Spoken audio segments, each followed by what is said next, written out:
Hello friends, नमस्कार। आपका स्वागत है मेरे यूट्यूब चैनल में। आज हम इस वीडियो में बताने वाले हैं जीन पियाजे के जो संज्ञानात्मक विकास की उप अवस्थाएँ हैं। संवेदी गामक जो अवस्था जन्म से लेकर के 2 वर्ष तक है, उसके जो 6 उप अवस्थाएँ हैं, तो इस वीडियो में हम बताने वाले हैं पंचम उप अवस्था एवं षष्ठम उप अवस्था। वैसे पूर्व में मैं वीडियो में बता चुका हूँ कि जीन पियाजे के जो संज्ञानात्मक विकास की 4 अवस्थाएं हैं, बच्चे 4 अवस्थाओं से होकर के गुजरते हैं। संवेदी गामक अवस्था प्रथम, द्वितीय पूर्व क्रियात्मक अवस्था जो 2 वर्ष से 7 वर्ष तक चलती है, तीसरा मूर्त क्रियात्मक अवस्था और चौथा औपचारिक क्रियात्मक अवस्था जो 11 से प्रौढ़ावस्था तक चलती है। तो आइए वीडियो शुरू करते हैं। पंचम उप अवस्था, अभी जो आप स्क्रीन पर देख रहे हैं, ये पूर्व क्रियात्मक अवस्था जो 2 से 7 वर्ष तक है, उसका ये स्क्रीन ऑन स्क्रीन आप देख रहे हैं। हम इसके बारे में हो सकता है तो कुछ चर्चा कर लेंगे, या टाइम मिलेगा तो हम पूर्व क्रियात्मक अवस्था के बारे में ही बताएंगे, लेकिन शॉर्ट करके हम पंचम उपावस्था एवं तृतीयक षष्ठम उपावस्था के बारे में इस वीडियो में बताने वाले हैं। दोस्तों, यदि आप वीडियो मेरे चैनल पर नए हैं तो चैनल को सब्सक्राइब कीजिएगा। और ये बता दूं कि बीएड सिलेबस से ये मेरा वीडियो है, और इस बीच में मैं लगातार जीन पियाजे के संज्ञानात्मक विकास के बारे में बता रहा हूँ वीडियो के माध्यम से। तो वीडियो के अंत तक बने रहिए, और यदि आप पूर्व का वीडियो मेरा नहीं देखे हैं तो ज़रूर देख लीजिएगा, क्योंकि एक वीडियो देख करके आप नहीं समझ पाएंगे कि संज्ञानात्मक विकास की अवस्थाएं जो 4 हैं वो किस प्रकार से जो है बच्चे सीखते हैं। उसमें भी संवेदी गामक उपावस्था जो 6 है उसके बारे में हम वीडियो बना चुके हैं पूर्व में, और ये अंतिम पंचम और षष्ठम है। तो वीडियो आइए शुरू करते हैं। पंचम उपावस्था जो 12 से 18 माह तक बच्चों में देखी जाती है। आइए जानते हैं कि इस उपावस्था में क्या क्या घटित होती है, किस प्रकार से बच्चे सीखते हैं, संज्ञान में लेते हैं, धारण करते हैं, व्यवस्थापन करते हैं। इस उप अवस्था में तृतीय क्रियाएं अब तृतीयक कहलाती है। इस बात को ध्यान में आप रखेंगे कि किस अवस्था या उप अवस्था में तृतीय क्रियाएं घटित होती है या कहलाती है। ऐसा प्रश्न यदि आ जाए टेट वेट में, ऐसा प्रश्न आता है तो ध्यान रखिएगा पंचम, क्योंकि प्रथम द्वितीय तृतीय चतुर्थ इस तरह से दे देंगे। और आपको यदि ये पता होगा कि ये पंचम उपावस्था में जो है घटित होती है कहलाती है तृतीय क्रियाएं, तो आपका मार्क पॉजिटिव होगा। ये क्रियाएं प्रयोगात्मक और सृजनात्मक ही जाती है। इसमें इस उपावस्था में प्रयोगात्मक बच्चे प्रयोग करते हैं, और सृजनात्मक सृजन यानी कि उसके बारे में कुछ करने का, नया करने का प्रयास करते हैं। इस उपावस्था में बालक क्रिया एवं वस्तु के संबंध की खोजबीन करता है। जो वह क्या कर रहा है उसके बारे में वह विशेष जानकारी प्राप्त करना चाहता है और वस्तु की खोज करता है। जैसा कि चतुर्थ में मैंने बताया था कि यदि कोई खिलौना है उसके बीच में हाथ रख देते हैं, जैसा कि प्रयोग जीन पियाजे ने किया था, तो बच्चे को हाथ जो है उसको हटा करके उस खिलौना या माचिस की डब्बी को पकड़ने का प्रयास करता है। तो यहाँ क्रिया भी है और खोज, जो हाथ के दूसरे तरफ जो है माचिस की डिब्बी या खिलौना रखा हुआ है, तो खोजने का भी वह प्रयास करता है। इसलिए तृतीयक चतुर्थ का भी इसमें सम्मिश्रण है।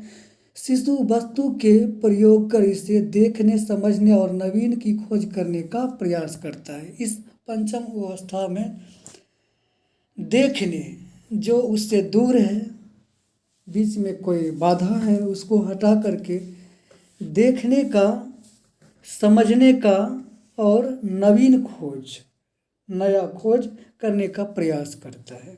ये पंचम उपावस्था में घटित होती है। जैसा कि जीन पियाजे का जो पुत्र या पुत्री थी जैकलिन अपने हाथ में एक नई वस्तु रखती है जो कि गोल और चपटी है, जिसे वह चारों ओर से घुमाती हिलाती। यह क्रिया बार बार दोहराने का प्रयास करती है। यह केवल नए परिणाम के आत्मसात करने एवं आकस्मिक परिणाम का प्रश्न है। वह घुमा करके जो वह बच्ची देखती है तो आत्मसात कर रहा होता है। इससे पहले भी आत्मसातकरण, व्यवस्थापन, अनुकूलन, संगठन हमने पढ़ाया है, अब वीडियो भी इस पर बनाया है तो देख लीजिएगा।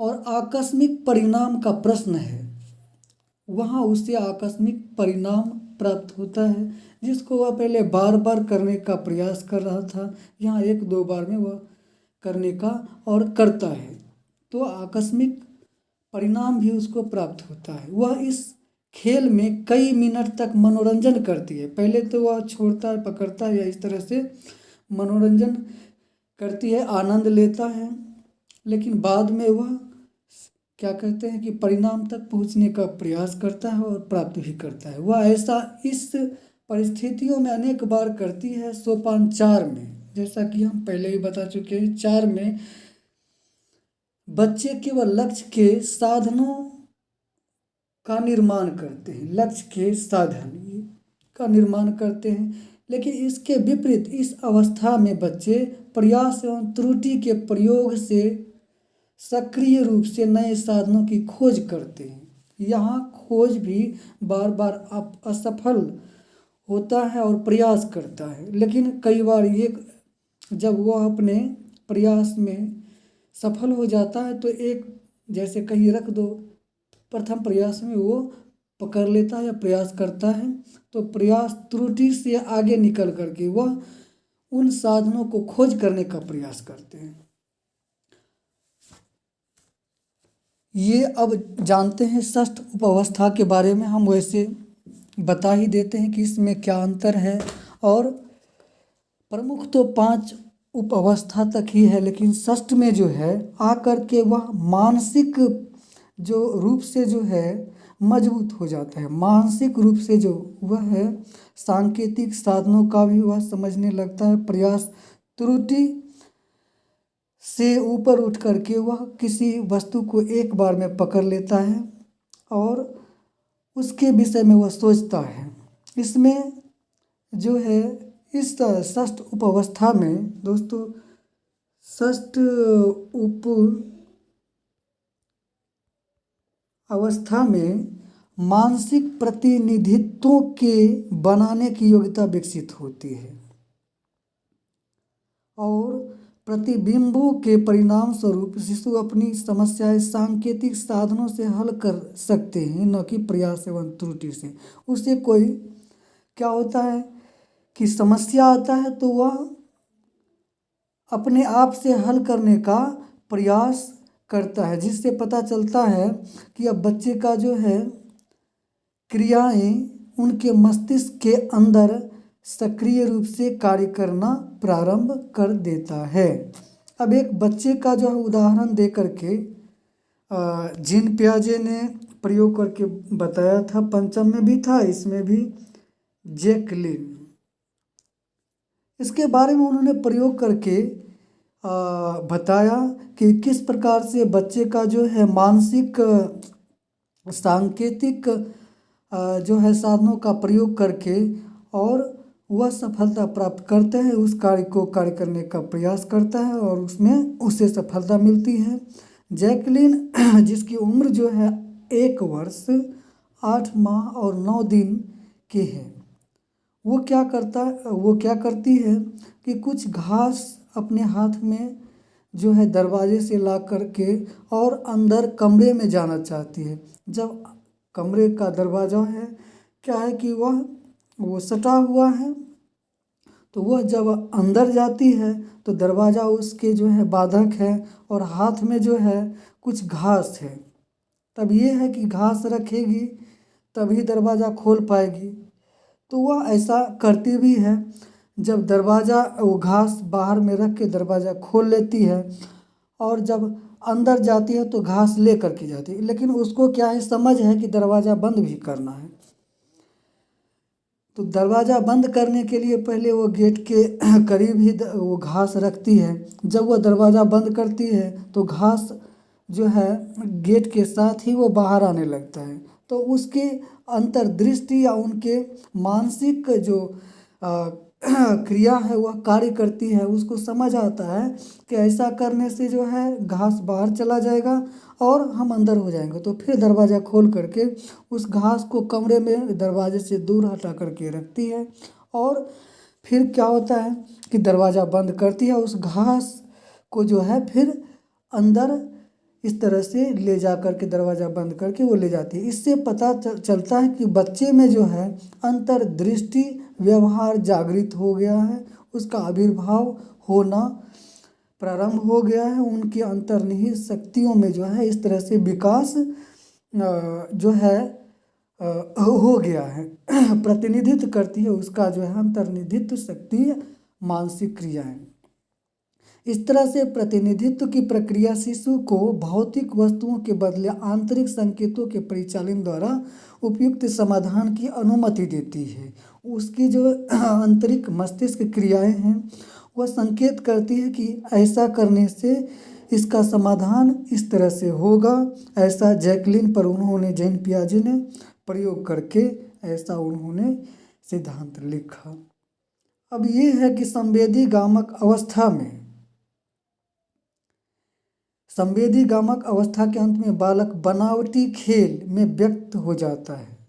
लेकिन यहाँ आकर क्या होता है कि प्रत्येक दिन बच्चे जो है छठी उपावस्था में जो है काल्पनिक गतिविधियों का अभिनय भी करना प्रारंभ कर देती है। ऐसा जीन पियाजे का मानना है। दोस्तों, ये षष्ठ उपावस्था में जो है मानसिक संगठनों द्वारा नए साधनों की खोज की जाती है, उसके बारे में हमने बताया। और इससे पूर्व पंचम उपावस्था और षष्ठ उपावस्था का जो है हमने दोनों का एनालिसिस किया। दोस्तों, वीडियो यदि पसंद आए तो इसको लाइक सब्सक्राइब कीजिएगा अपने दोस्तों में, क्योंकि ये बीएड सिलेबस से हैं और इस चैप्टर से जो है 5 से 7 क्वेश्चन जो है निश्चित रूप से पूछा जा सकता है। यदि आप मेरा पूर्व का वीडियो नहीं देखें, प्रथम द्वितीय उपावस्था तृतीय चतुर्थ उपावस्था, तो मेरे चैनल पर जा कर के सब्सक्राइब कीजिएगा और बैक करके मेरे ऑल वीडियो आप जा कर के देख सकते हैं। आइए जो है प्रथम आपको जो बताए थे कि आज कुछ हम चर्चा करेंगे, वो पूर्व क्रियात्मक अवस्था जो 2 से 7 वर्ष तक जो है चलती है, जैसा कि आप ऑन स्क्रीन देख रहे हैं। उस अवस्था में बच्चों में जो है कई प्रकार की जो है घटनाएं घटित होती है, जिससे वह जो सीखता है। जैसा कि यहाँ आप ऑन स्क्रीन देख रहे हैं, शुरू में भी देखे थे कि ग्लास में जो है पानी भरा हुआ है, आधा खाली आधा भरी हुई है, और दोनों ग्लास में यहाँ जो है फर्स्ट में आप देख रहे हैं ए और बी, दोनों में जो है ग्लास की भी समानता है और उसमें पानी की भी समानता है। लेकिन बी में क्या है कि ग्लास संकरे हैं, यहाँ चपटे हैं और पानी की मात्रा बराबर है। लेकिन यदि बच्चे से पूछा गया कि क्या इन दोनों गिलास में पानी समान है, तो बच्चे ने यह जवाब दिया हाँ। फिर वही संकरे गिलास को जो है उसका पानी जो है उतना ही मात्रा में ये चपटी गिलास में रख दिया गया और फिर पूछा गया कि पानी जो है उसके सामने में दोनों में समानताएं हैं। बच्चे ने जवाब दिया नहीं, इसमें जो है फर्स्ट वाला में जो है या ए में जो है ज़्यादा है और बी में जो है कम है, क्योंकि उनको मात्रा की समझ नहीं है कि कंटेंट या पानी जो है बराबर है, लेकिन गिलास चपटी होने के कारण जो है उसमें दिखाई पड़ रहा है जल कम। बच्चे के नज़र में क्या है कि पानी कम है। और इस अयोग्यता बच्चे में होती है कि अविनाशिता, इसको हम नाशिता की अवस्था हम इसको या योग्यता कहते हैं। क्योंकि बच्चे के नज़र में जो है पानी में जो है कमी आ गई है, लेकिन ये विनाशिता और जो है उपसर्ग है अविनाशता, इसकी पानी में जो है कमी नहीं है, विनाश नहीं, उतना ही है। तो इसके बारे में हम नेक्स्ट वीडियो में विस्तृत चर्चा करेंगे पूर्व क्रियात्मक अवस्था के बारे में, जो 2 से 7 वर्ष तक जो है चलती है। दोस्तों, वीडियो बड़ा ना हो जाए इसके लिए जो है हम यही शॉर्ट करते हैं, और नेक्स्ट वीडियो में हम पूर्व क्रियात्मक अवस्था जो 2 से 7 वर्ष तक है उसके बारे में बताएंगे। तो दोस्तों, वीडियो के लाइक कीजिएगा, चैनल पर नए हैं तो सब्सक्राइब कीजिएगा। धन्यवाद। जय हिंद दोस्तों।